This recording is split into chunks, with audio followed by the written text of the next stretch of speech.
जय हिंद दोस्तों, वंदे मातरम।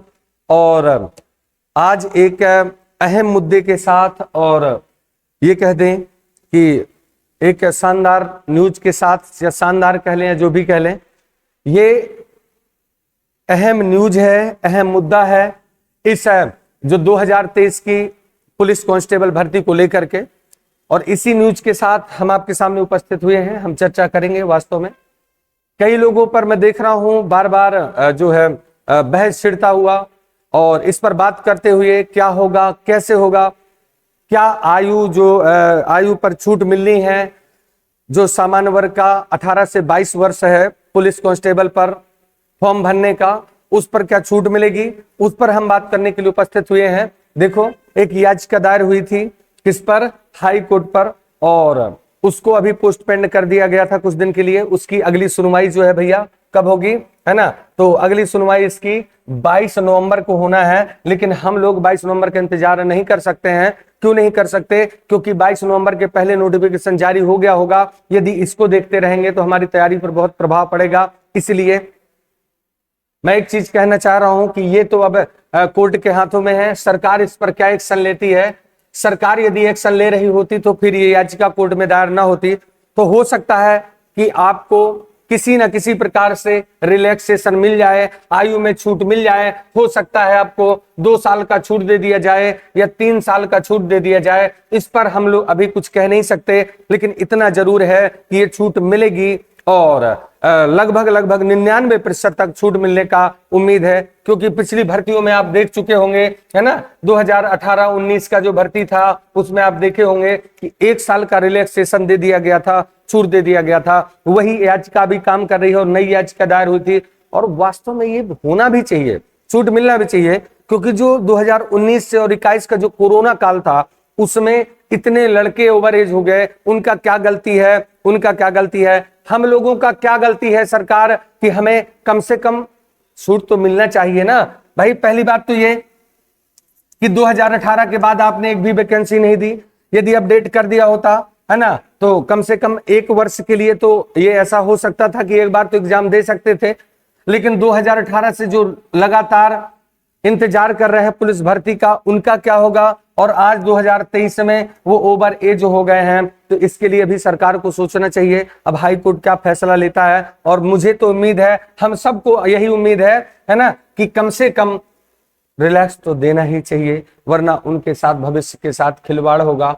जो ये उम्मीद लगाए बैठे हैं, स्पेशल वर्दी की लालसा लगाए बैठे हैं, उनके साथ तो, है ना, दिक्कत होगा ही। खैर, ये तो हुई इसकी याचिका की बात, और याचिका में छूट मिलता है या नहीं मिलता ये हाई कोर्ट के ऊपर है, सरकार के ऊपर है। हाई कोर्ट सरकार को क्या निर्देश देता है। लेकिन इसके बाद भी कई मुद्दे पर हमें बात करनी होगी। और अगला मुद्दा ये है, मैंने आपके सामने उसको लिखा हुआ है, कि क्या भर्ती पर रोक लगेगी, क्या इस याचिका से भर्ती पर रोक लगेगी? तो दोस्तों निश्चिंत हो जाइए, बिल्कुल, क्योंकि यह याचिका भर्ती पर रोकने के लिए नहीं है, भर्ती को रोकने के लिए नहीं है। यह याचिका सिर्फ है आयु में छूट के लिए है, कि सरकार से या ये कहा जा रहा है कि हमें आयु में छूट दी जाए 2 से 3 वर्ष का। तो हमारी इस भर्ती पर, 2023 पुलिस कांस्टेबल की भर्ती पर कोई प्रभाव नहीं पड़ने वाला है। इसलिए जो तैयारी कर रहे हैं वो करते रहें, जो तैयारी कर रहे हैं वो निश्चिंत होकर करते रहे। उनको तो पेपर देने को मिलेगा और जल्द से जल्द नोटिफिकेशन जारी होगा। क्यों? क्योंकि सेंटर बनाने की प्रक्रिया शुरू हो गई है, टेंडर पूरा मिल चुका है कंपनियों को, और जो पूरे यूपी में एग्जाम करवाती है, टेंडर पूरा हो गया है, टेंडर भी पूरा हो गया है, और सेंटर भी निर्धारित शायद हो गए हैं, है ना। एग्जाम तो होगा और जल्द होगा। इसलिए मैं सभी दोस्तों से यह कहना चाह रहा हूं कि अपने तैयारी पर कोई फर्क ना पड़ने दें किसी भी प्रकार से। दूसरी बात, जो ओवर एज हो रहे हैं उनको भी मैं कहना चाह रहा हूं कि कम से कम जो आपने पिछली बार पढ़ा, जो आपने अभी तक पढ़ा, पूरी आप मेहनत एक बार झोंक दें। क्या फर्क पड़ता है? यदि रिलैक्स नहीं मिला तो अगले एग्जाम के लिए वो तैयारी आपकी काम आएगी, और यदि रिलैक्स मिलता है तो ताबड़तोड़ तरीके से आप बेहतर कर पाएंगे और निश्चित रूप से वर्दी को प्राप्त कर पाएंगे। दूसरा, मैं यहां पर बता दूं, क्या आयु सीमा पर छूट मिलेगी? मैं पहले भी बता चुका हूं, मिल भी सकती है, नहीं भी मिल सकती, लेकिन उम्मीद हम लोग लगा रहे हैं।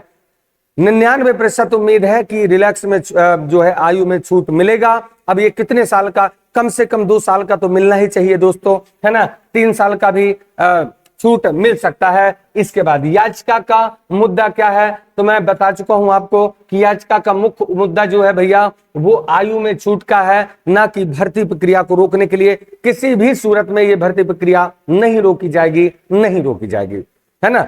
हाँ, इतना है कि ये याचिकाएं आप देखेंगे पेपर के बाद लगाई जाती थी, घोटाला हुआ, ये हुआ, क्वेश्चन गलत आए, ये आए, तो उससे ये जो भर्ती प्रक्रिया है रोक दी जाती थी, लेकिन ये बाद में याचिकाएं दायर किया जाता था ना, लेकिन ये याचिका पहले दायर किया गया है। इसका कोई भी प्रभाव नहीं पड़ने वाला है 2023 की कांस्टेबल भर्ती में, इसलिए सभी लोग निश्चिंत रहें और बेहतर तरीके से अपनी तैयारी को करते रहें, अंजाम देते रहें, है ना। मैं इसके आगे भी बात करना चाहूंगा कि रणनीति पर क्या प्रभाव पड़ेगा। देखिए मैं बताऊं आपको, सरकार अपनी रणनीति बनाकर काम कर रही है। जिस कंपनी को ठेका मिला है, टेंडर मिला है, वो अपनी काम बढ़िया बेहतरीन तरीके से कर रही है।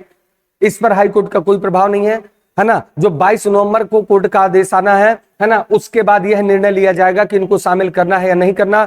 यदि शामिल करना है, सुनो, यदि नोटिफिकेशन जारी करने के पहले, यदि नोटिफिकेशन जारी होने के पहले कोर्ट का यदि आदेश आ जाता है तो उन लोगों को जो ओवर एज हो गए हैं इसी में शामिल कर लिया जाएगा। और यदि नोटिफिकेशन जारी होने के बाद, चूंकि नोटिफिकेशन जारी होगा, फॉर्म अप्लाई होने लगेगा तो दिक्कत हो जाएगा। यदि ऐसा होगा तो ये दिमाग में होगा कि ये नोटिफिकेशन जारी हो गया, सब लोग फॉर्म भर लेंगे, हम कैसे भरेंगे।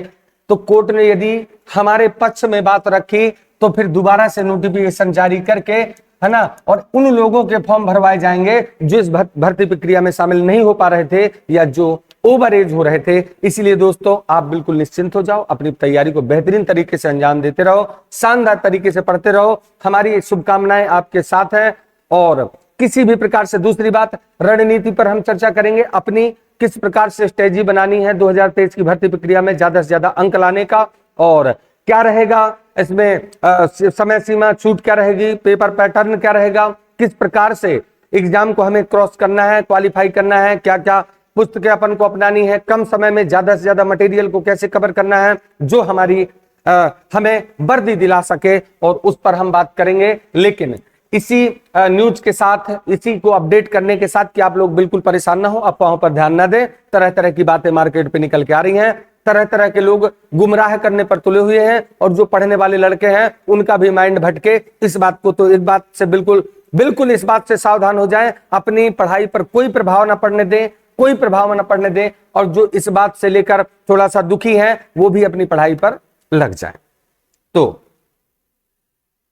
दूसरी बात, देखो कुछ लोगों का काम यही रहता खुचड़पंथी का, हमें पता है उनका एग्जाम नहीं निकलना, उनको खुद पता है कि उनका एग्जाम नहीं निकलना है ना, तो वो ये अफवाहें फैलाते रहेंगे। लेकिन जो पढ़ने वाला लड़का है वो तो पढ़ ही रहा है, अपना पर डे प्रैक्टिस कर रहा है, पर डे पढ़ाई कर रहा है ना। तो ये भर्ती उन लोगों के लिए है, उनका तो काम है एग्जाम आएगा, एग्जाम देंगे और निकलेंगे और सिलेक्शन पाएंगे। तो दोस्तों गड़बड़ाने का जरूरत नहीं है, जिस प्रकार अपनी तैयारी आप कर रहे हैं उसी प्रकार से करते रहें। और इतनी ही बात कहनी थी, और इसी के साथ ये आप आश्वस्त हो जाएं, और इसी के साथ आज की क्लास को एंड करते हैं, इस अपडेट को एंड करते हैं, और मिलते हैं अगले वीडियो के साथ। तब तक के लिए धन्यवाद। जय हिंद, वंदे मातरम।